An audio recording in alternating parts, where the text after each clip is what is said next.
I worked for Madonna for 3 years, and she told me something that still makes my hands shake when I think about it. She said the real Beyoncé never made it out. At first, I thought she was drunk, jealous, or losing her mind. But then she showed me the photographs. Then she played me the recordings. Then she made me watch the videos frame by frame until I saw what she saw. And finally, she introduced me to the woman who wears Beyoncé's face but is not her.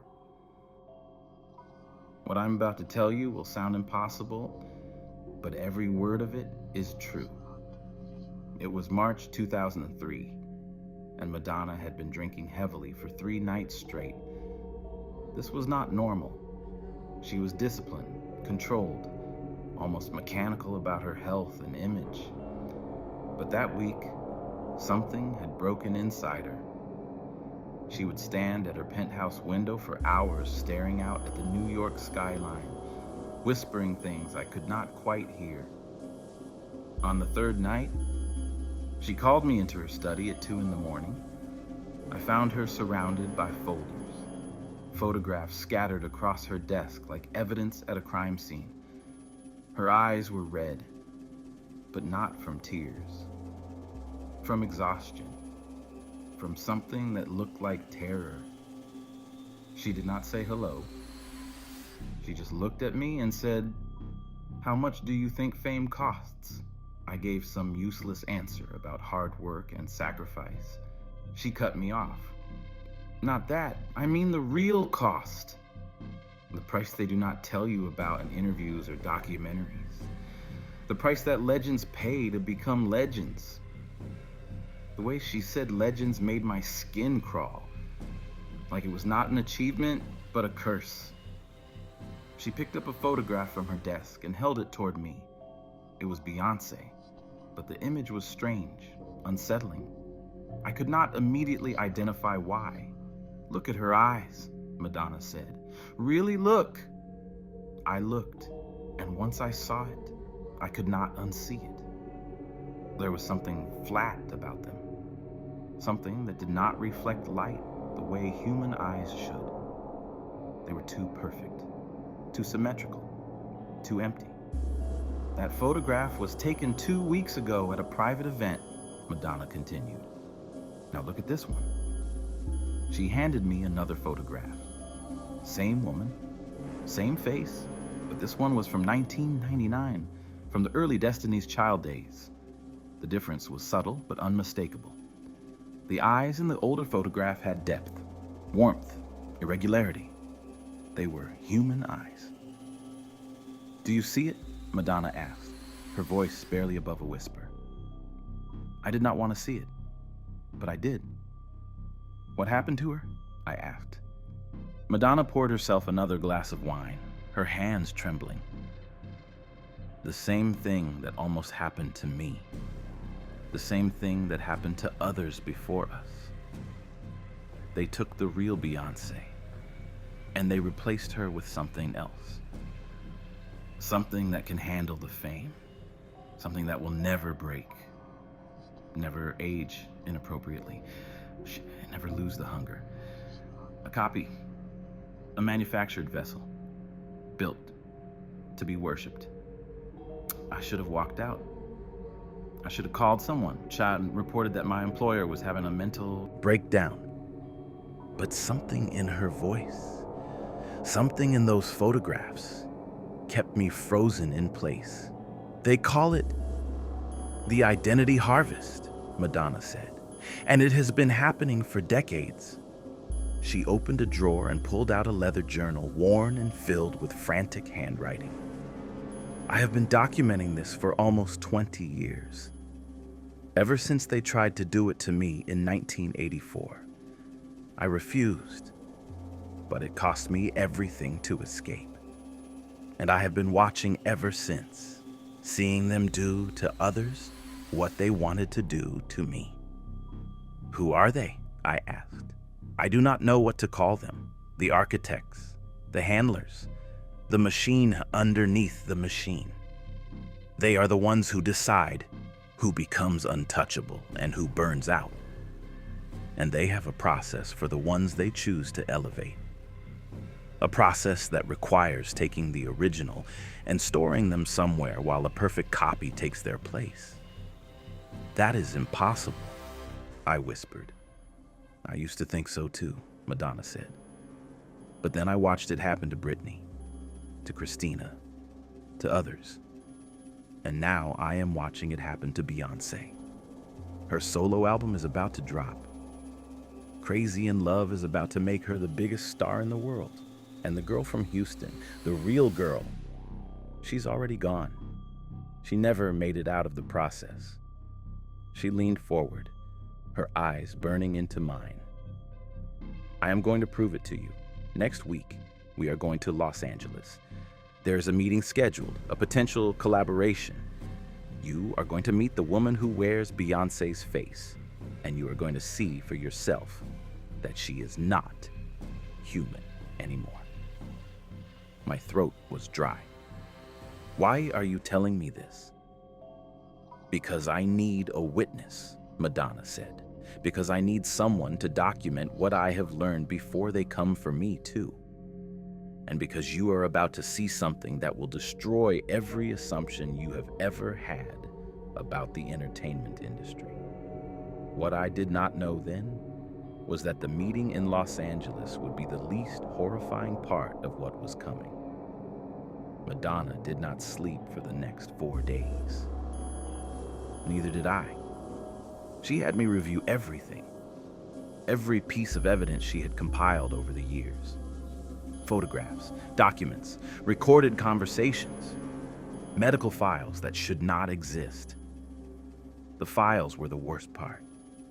She had obtained them from someone she called the defector, a man who worked inside what they called the facilitation process. He had fled, gone into hiding. But before he disappeared, he had given Madonna a glimpse into the machinery. The documents describe procedures with clinical precision, neural mapping, consciousness extraction, archive storage protocols. They referenced subjects by code names, but the identifying details made it clear who they were talking about. Major stars, legends, people whose faces I had seen 1,000 times. One file detailed a procedure from 1999.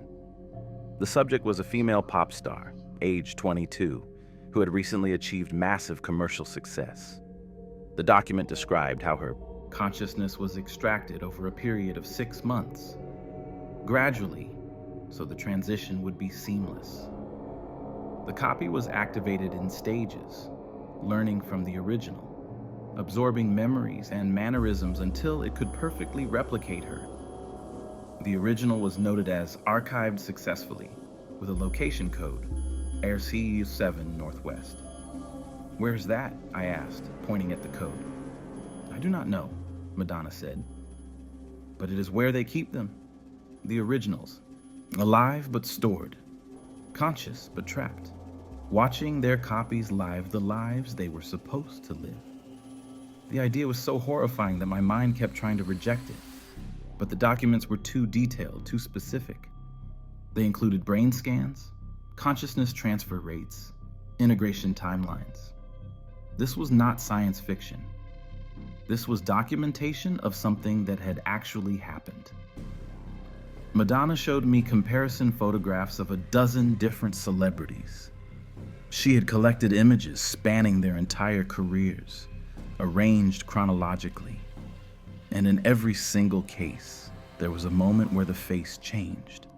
Not dramatically, not in a way that plastic surgery could explain, but subtly, a precision that replaced natural human irregularity, a perfection that was too perfect. The technology has improved, Madonna explained. In the 70s and 80s, the copies were easier to spot. They moved stiffly. Their facial expressions were limited. Their eyes were too blank. But now, the process is refined. The copies are nearly indistinguishable. Nearly. But there are always tells if you know what to look for. She pulled out a videotape and loaded it into the player. It was footage from a televised interview with a major pop star from 2001. Madonna played it at normal speed first, then slowed it down. "Watch her breathing," she said. I watched. For the first 30 seconds, everything looked normal. Then the star stopped breathing. Her chest did not move. Her shoulders did not rise or fall. She spoke an entire paragraph without taking a single breath. Then suddenly, she inhaled sharply, almost violently, like someone had reminded her that humans need oxygen. "They forget sometimes," Madonna said. "The copies are more efficient than human bodies. They do not need to breathe as often. So sometimes they go too long without it, and they have to correct. It is a glitch, a tell." She showed me more footage, different stars, different interviews, but the same anomaly. Periods of no breathing followed by sudden theatrical inhalations. Once I knew what to look for, I saw it everywhere. But the most disturbing evidence was the audio recordings. Madonna had somehow obtained recordings from private sessions, therapy sessions that certain stars were required to attend as part of their contracts. She would not tell me how she got them, only that they existed. She played one for me. A young woman's voice, clearly distressed, speaking to someone off camera. "I do not feel like myself anymore," the voice said. "I look in the mirror and I recognize my face, but it is like I am watching someone else wear it. Like I am a passenger. Does that make sense?" The therapist's response was chilling. "That is a normal part of the integration process. The feeling will pass. You're simply adjusting to your new level of consciousness." "But I do not remember agreeing to this," the woman said, her voice breaking. "I do not remember signing anything that said they could do this to me." "You signed," the therapist said firmly. "It is in your contract. Section 47, subsection C. Consciousness optimization for sustained career longevity. You agreed." The recording ended. Madonna looked at me. "That was recorded in 2002, she said. 6 months before that artist became the biggest star in the world. 6 months before the real version of her was archived and the copy took over completely." I felt sick. "Why are you showing me this?" "Because Beyoncé is next," Madonna said. "And in 5 days, you are going to meet the copy face to face." The meeting in Los Angeles was going to change everything I thought I knew about reality. The studio in Burbank looked ordinary from the outside, just another recording facility in a city full of them. But Madonna gripped my arm as we walked in, her nails digging into my skin. "Remember what I told you," she whispered. "Watch the breathing, watch the eyes, and whatever you do, do not let her know that you know." Beyoncé arrived 20 minutes after us. When she walked into the room, the air seemed to shift. She was magnetic, radiant, impossible to look away from. This was Beyoncé on the verge of becoming the Beyoncé. You could feel the star power radiating off her like heat. She embraced Madonna warmly. "This is such an honor," she said, her voice smooth and perfect. They sat down and began discussing the potential collaboration.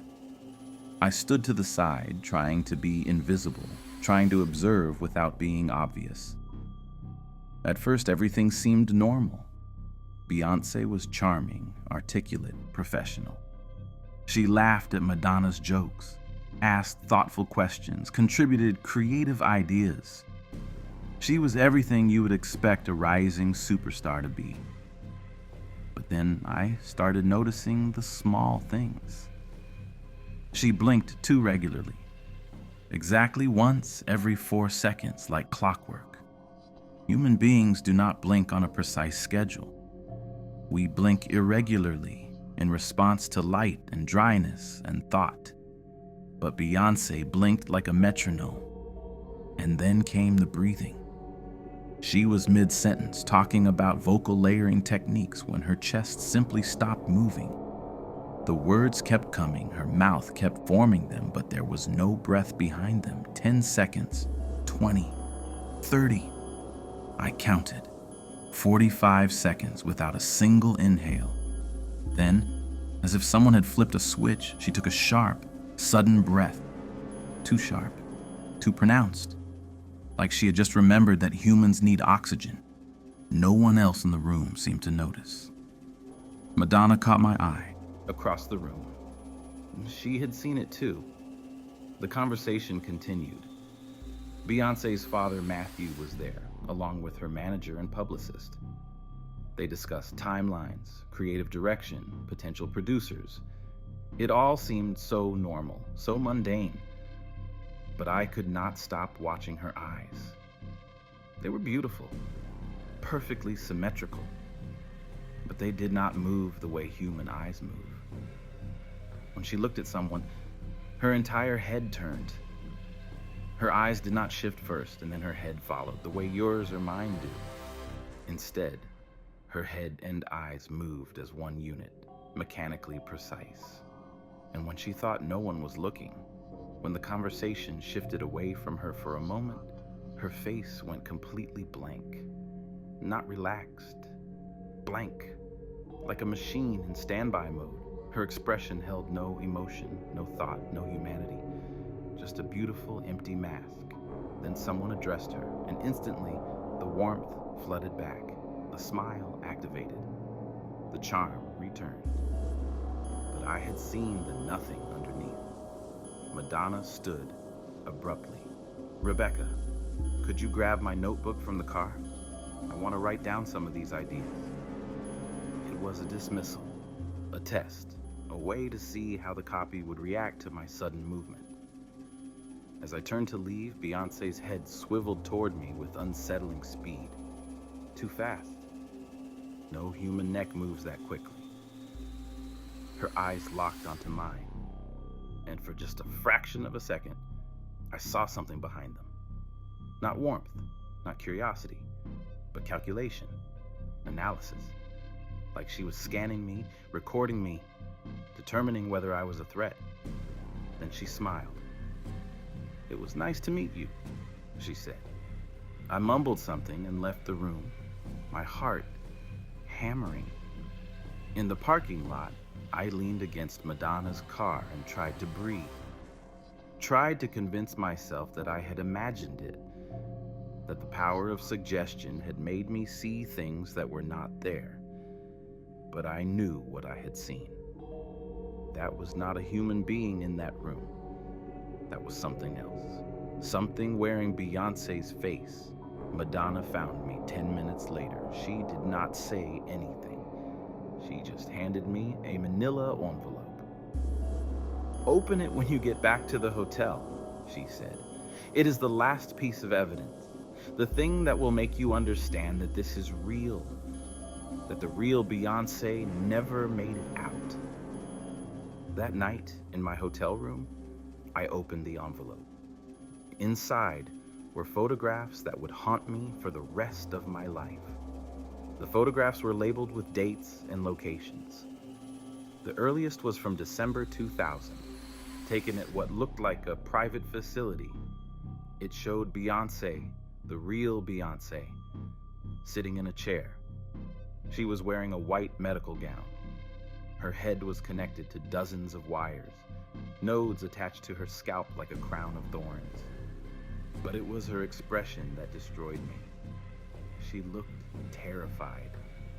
Not the performance of terror, but real, animal fear. Her eyes were wide, her mouth slightly open, her hands gripping the armrests of the chair so hard her knuckles were white. The next photograph was dated 3 months later.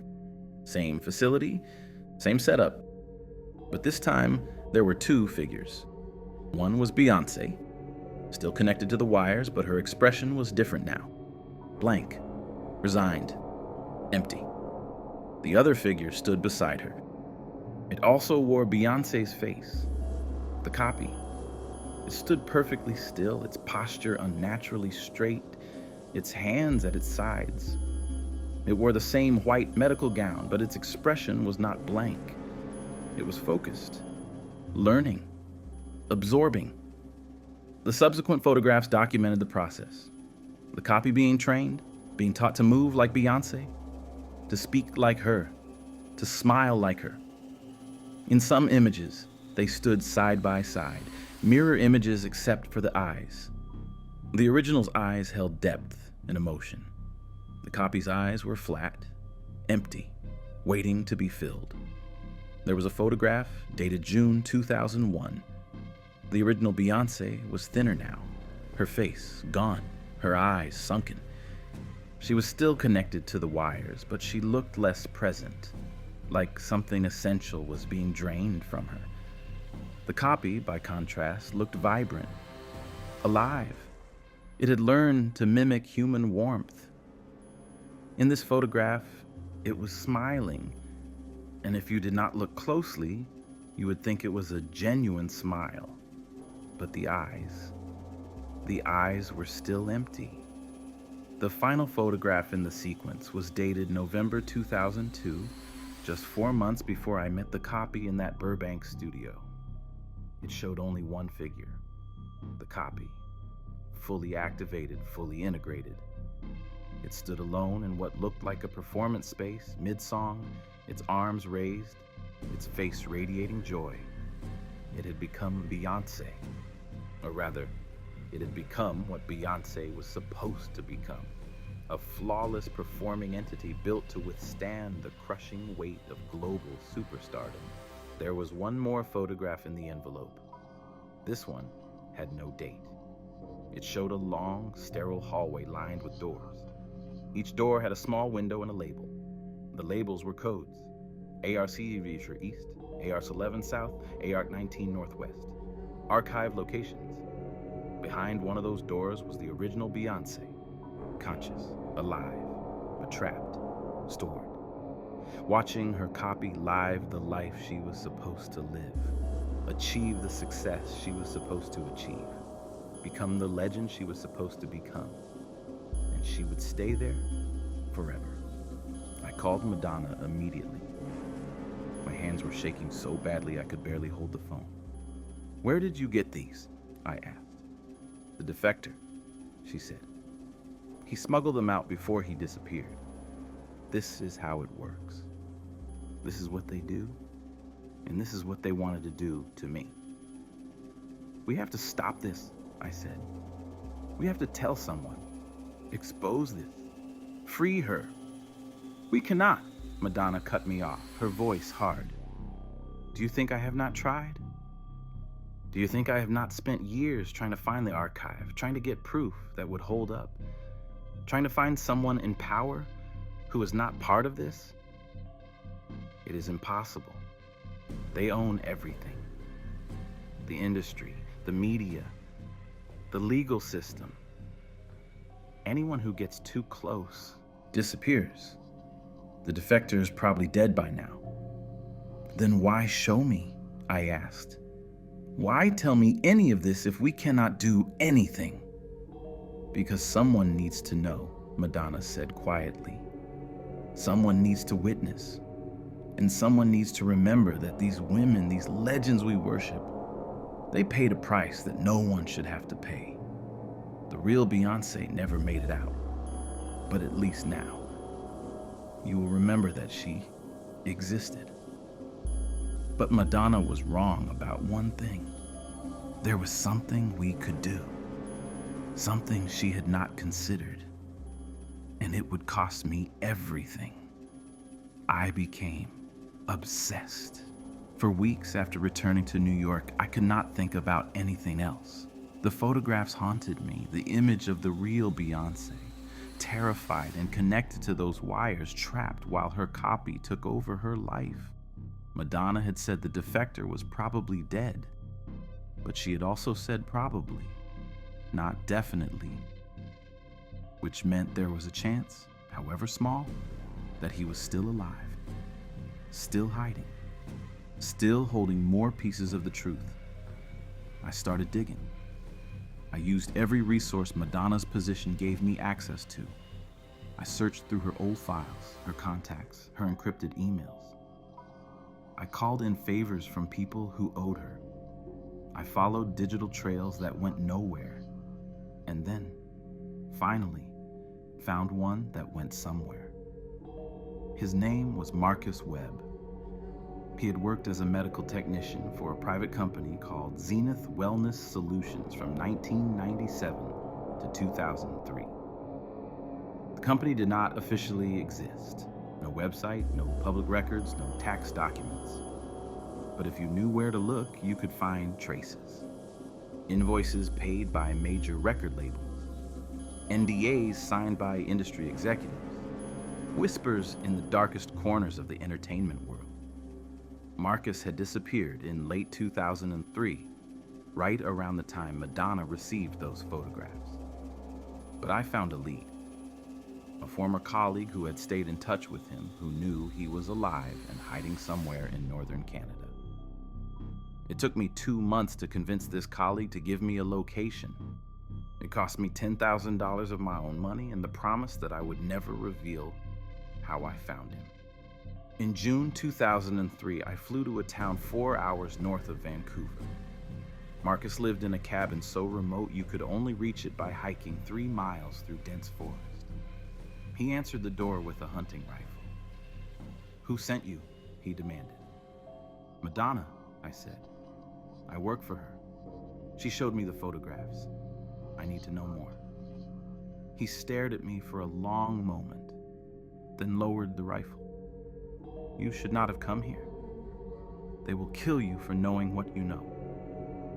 "I need to understand how this works," I said. "I need to know if there is a way to stop it." He let me inside. The cabin was sparse, just the necessities, but the walls were covered in documents, photographs, diagrams.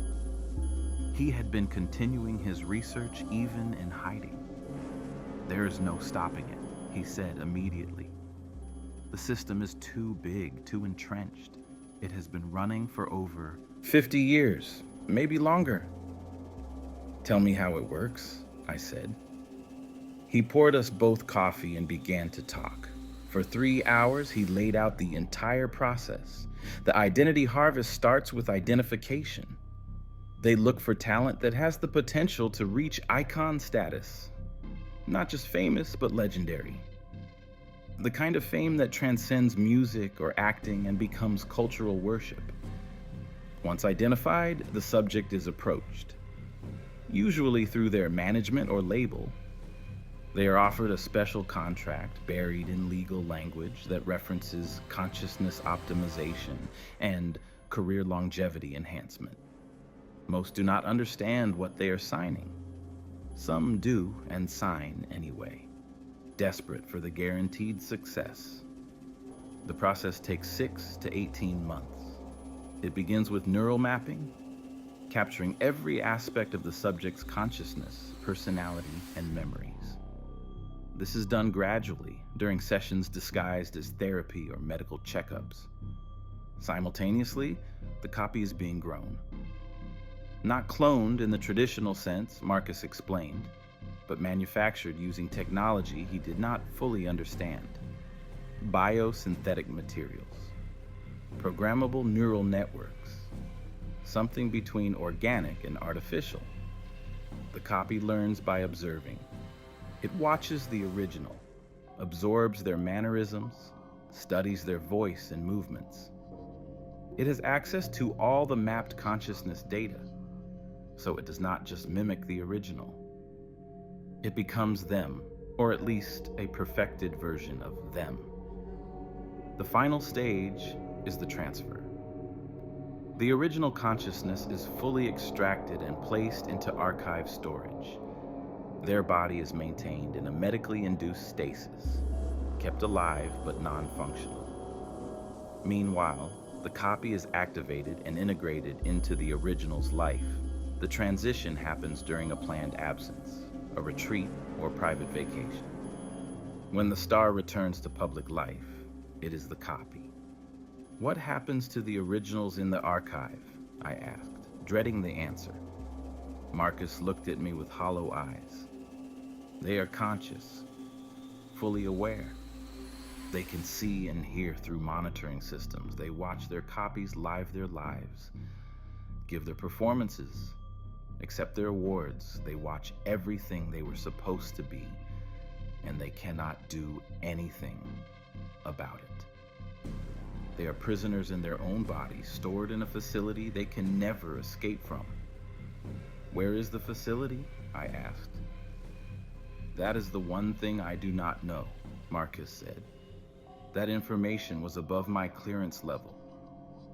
But I know it exists. And I know Beyoncé was processed there. I was part of her team.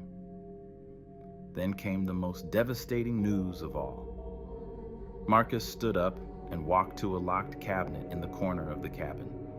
He opened it and pulled out a video cassette. I smuggled this out the night I ran, he said. I have never shown it to anyone. If they knew I had this, they would hunt me to the ends of the earth. He loaded the tape into an old VCR connected to a small television. The footage was grainy, time-stamped. November 17th, 2002. Security camera footage from inside the facility. The image showed a white room, clinical and cold. In the center was the real Beyoncé, connected to the neural mapping equipment. But this was not one of the early sessions. This was near the end of the process. You could see it in her face. She looked hollowed out, like something vital had been drained from her. A technician entered the frame, checking the equipment. Then a door opened off camera, and two figures walked in. One was a man in an expensive suit. The other was the copy. The copy was fully developed now, identical to the original except for that flatness in the eyes. It stood perfectly still, observing. The man in the suit spoke. The footage had no audio, but Marcus provided narration. That is Dr. Reeve, he said, head of the program. He's telling the original that the process is almost complete, that in 2 weeks, the transfer will be finalized. On screen, the real Beyoncé began to move, agitated, pulling against the restraints that held her to the chair. She was clearly speaking, shouting, pleading. Her face showed pure desperation.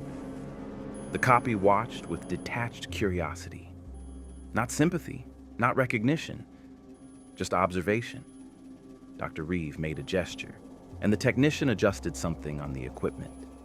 The original Beyoncé's body went rigid, then slack.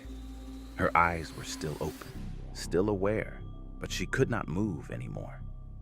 Paralytic override, Marcus said quietly. Once they initiate that, the original has no physical control left. They are just consciousness trapped in a non-responsive body. The copy approached the original. It stood directly in front of her, studying her face like examining a blueprint. Then it did something that made my blood run cold. It smiled. Not a warm smile, not a cruel smile, just a perfect, practiced smile. The smile that would soon grace magazine covers and music videos around the world. The smile that would make millions of people fall in love with what they thought was Beyoncé. The original Beyoncé was crying. You could see the tears running down her face, even though she could not move, could not speak, could not do anything but watch this thing wearing her face, prepare to take over her entire life. The footage ended. I sat in silence, my hands clasped tightly together to stop them from shaking. That was 3 months before Crazy in Love dropped, Marcus said. 3 months before the copy made its full public debut. By the time that song hit #1, the real Beyoncé was already archived, already erased from the world. Why are you showing me this? I asked. Because Madonna was right to try to document this. Because someone needs to know the truth. but also because I need you to understand something. He leaned forward, his expression intense. You cannot save her. You cannot expose this. If you try, you will disappear, just like I had to disappear. Just like others who tried before us disappeared. The only thing you can do is survive and remember. That is not enough, I said. It has to be enough, Marcus said, because the alternative is that everyone forgets these women ever existed as real people, that they become nothing but the manufactured legends that replaced them. He was right, and I hated that he was right. I left Canada the next day, the weight of what I knew crushing me. I returned to New York and continued working for Madonna, but everything had changed. I could not look at Beyoncé's image without seeing that white room, that terrified woman connected to wires, that empty copy preparing to steal her entire existence. Madonna knew I had gone to see Marcus. She did not ask what I learned. She did not need to. Now you understand, was all she said. In July 2003, Crazy in Love was released. It exploded across the world exactly as predicted. The copy that wore Beyoncé's face became the biggest star on the planet. Flawless performances, endless energy, absolute perfection.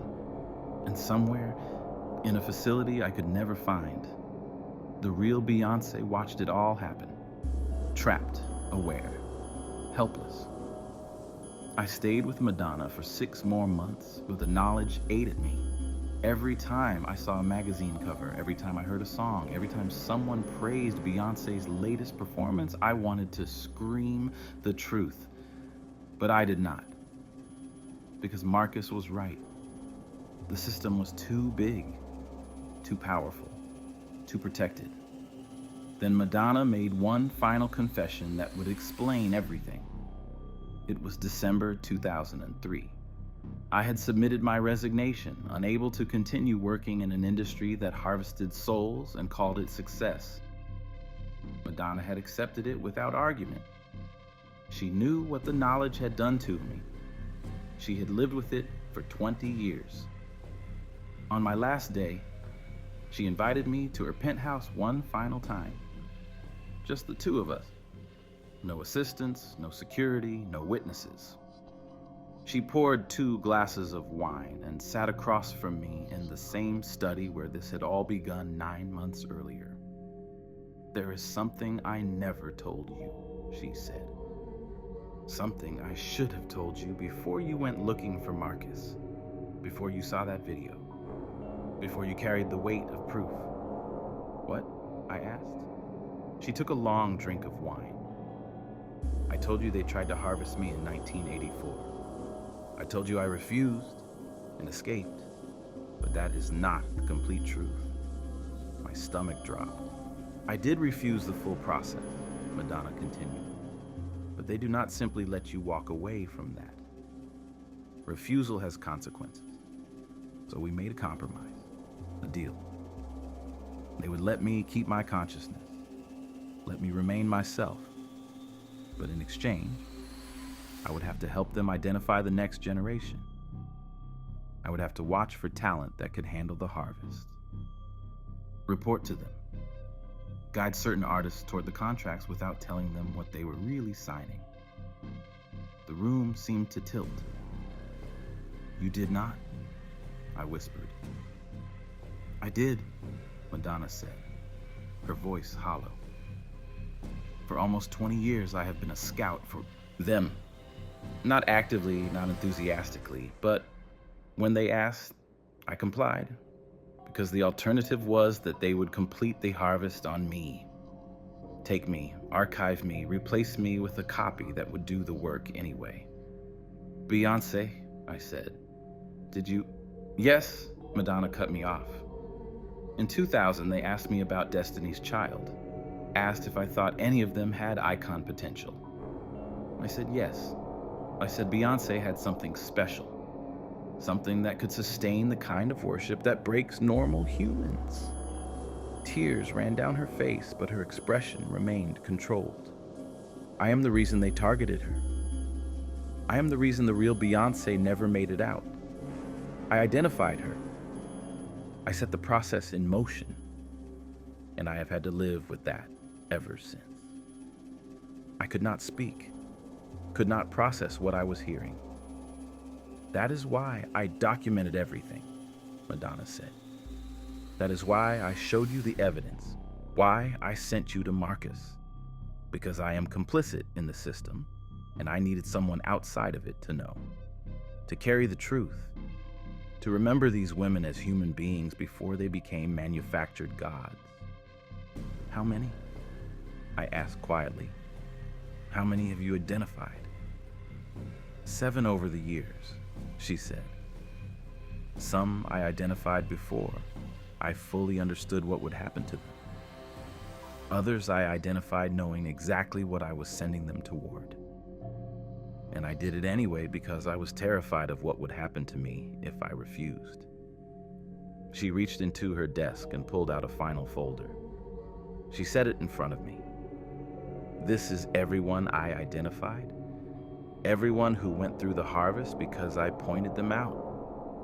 Their real names, their archive codes, the dates they were processed. Beyoncé is just the most recent. I opened the folder.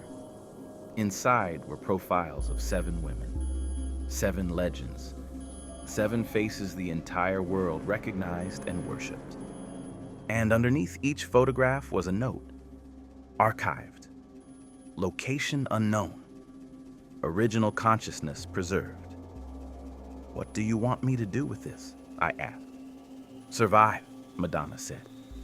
Remember, and if you ever find a way to expose this system without getting yourself killed, do it. But until then, just know the truth.